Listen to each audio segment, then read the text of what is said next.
Daniel Harper almost ignored it. He had been half asleep on the couch, his 7-year-old daughter Lily curled against his side after another nightmare about monsters in her closet. His phone buzzed on the coffee table, lighting up the quiet living room of their small rental house.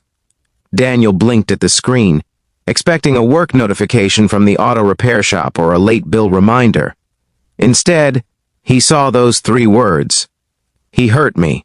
For a moment he assumed it was spam or a wrong number, but something about the timing, the desperation that seemed to seep even through typed letters, made his chest tighten. If you believe kindness and second chances still matter in this world, take a moment right now to like this video, comment where you're watching from, share it with someone who believes in hope, and subscribe to the channel.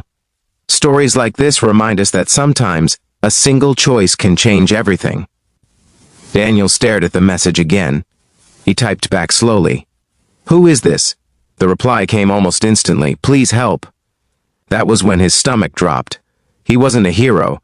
He was just a tired single dad trying to survive each month without falling behind on rent. His wife had passed away 3 years earlier from a sudden illness, leaving him to raise Lily alone. Since then, his world had become small and practical. School drop-offs, packed lunches, oil changes, bedtime stories, repeat. But those 2 words, "please, help," didn't feel like a mistake anymore. He typed again. "I think you may have the wrong number, but tell me where you are." There was a pause, long enough for him to wonder if he had imagined the urgency. Then the screen lit up again. "He's asleep. I'm scared." 148 Willow Creek Apartments. Building C. Daniel's pulse began to pound in his ears. Willow Creek Apartments were only 15 minutes away. He knew the complex. It had a reputation. Police sirens were not uncommon there. He looked down at Lily, her small fingers gripping the fabric of his t-shirt. He couldn't just leave her. He couldn't drag her into something dangerous either. His mind raced. This could be a trap. It could be a prank. It could be something worse. Another message appeared. He said if I tell anyone, he'll make it worse. Daniel closed his eyes. 3 years ago, when his wife lay in a hospital bed, she had squeezed his hand and whispered something he would never forget. Raise her to be kind, even when it's hard. Kindness wasn't always comfortable. Sometimes it demanded risk. He gently shifted Lily and laid her on the couch, covering her with a blanket. Then he called his neighbor, Mrs. Alvarez, an elderly widow who adored Lily like a granddaughter. She answered on the 3rd ring, groggy but concerned. Daniel explained quickly, carefully avoiding details. She didn't hesitate. Within minutes, she was at his door, wrapping a shawl around her shoulders. "Go," she told him softly. "I'll stay with Lily." Daniel grabbed his keys. On the drive over, his thoughts spiraled. What if he was overreacting? What if he wasn't reacting enough? He texted back, "I'm on my way." The reply didn't come. The Willow Creek complex looked even more worn down at night. One flickering streetlight buzzed above the entrance. Paint peeled from the buildings like shedding skin. Daniel parked across the street and scanned the area. His hands trembled slightly as he stepped out of the car. He didn't call the police. Not yet. He didn't know the situation. He didn't want to escalate something blindly. He kept his phone in his hand, thumb hovering near emergency dial. Building C loomed ahead. The stairwell smelled faintly of damp concrete and cigarettes. Each step upward felt heavier than the last. He reached apartment 212. There was no sound inside. His heart pounded so hard he wondered if whoever was inside could hear it. He knocked gently at first. No answer. He knocked again, firmer this time. Seconds passed. Then the door opened just an inch. A woman stood there, her face partially hidden in shadow. One eye was swollen. A bruise darkened her cheekbone. Her hair was tangled, her hands shaking. She looked surprised. "You came," she whispered. Daniel swallowed. She was younger than he expected, maybe late 20s. Fear radiated from her like heat from a fire. "You texted me," he said quietly.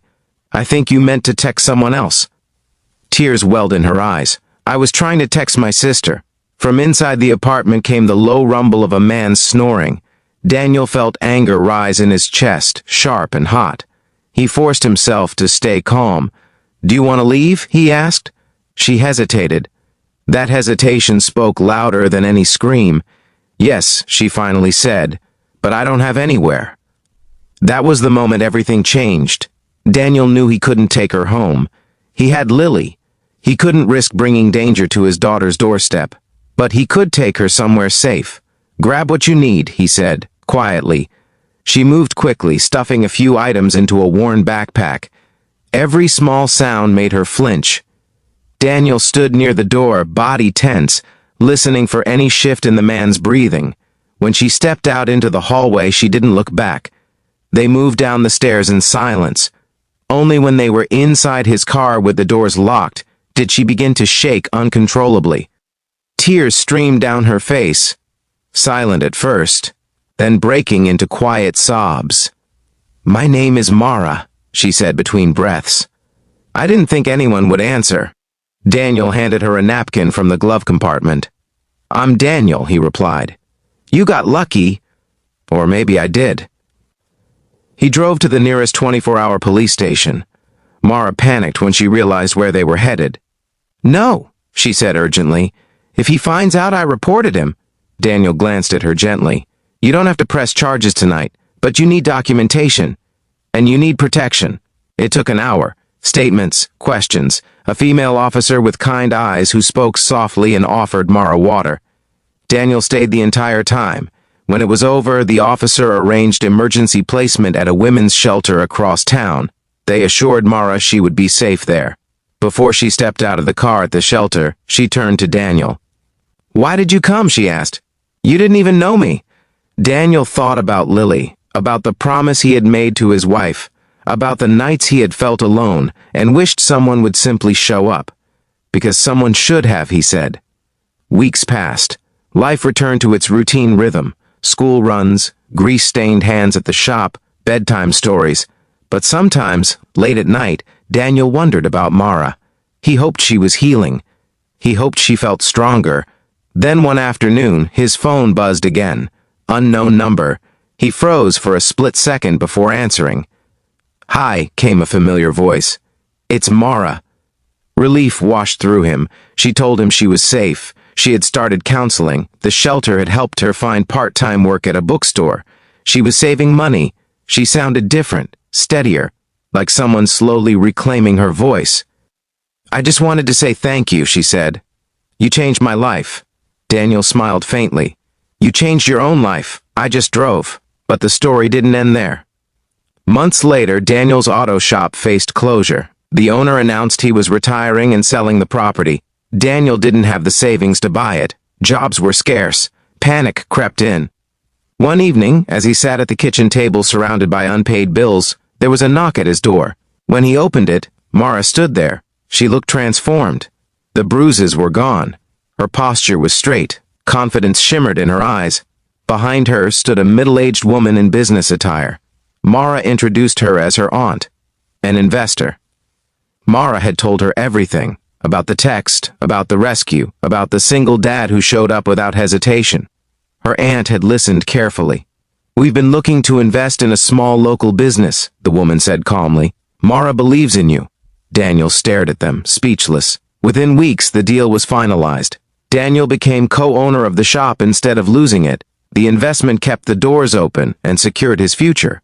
But the real miracle wasn't financial. It was the day Mara came by the shop with a small gift for Lily, a children's book about brave girls who save themselves. She knelt to Lily's height and said something Daniel would never forget. "Your dad is a hero," Daniel quickly corrected her. "No, I just answered a text, but sometimes that's all it takes. A wrong number, a right decision, a midnight drive." Years later, Mara would go on to work with organizations supporting domestic violence survivors. She would tell her story at community events, always leaving out his name but never the detail that mattered most. That a stranger replied, "I'm on my way." And every time she said it, the room would grow quiet. Because in a world where so many messages go unread, where cries for help are ignored or silenced, someone chose to answer. If this story touched your heart even a little, please take a moment to like this video, share it with someone who believes in humanity, and subscribe for more stories that remind us of the power of compassion. Your support helps keep these stories alive. And before this story ends, I have a special request for you. Comment the words "I would show up" if you believe you would answer that midnight text too. Daniel never thought of himself as brave. He still burned toast sometimes. He still forgot school picture days. He still worried about bills. But every time his phone buzzed late at night, he never ignored it again. Because somewhere out there, someone might be typing 3 desperate words into the dark. And sometimes, the difference between tragedy and hope is simply replying, "I'm on my way."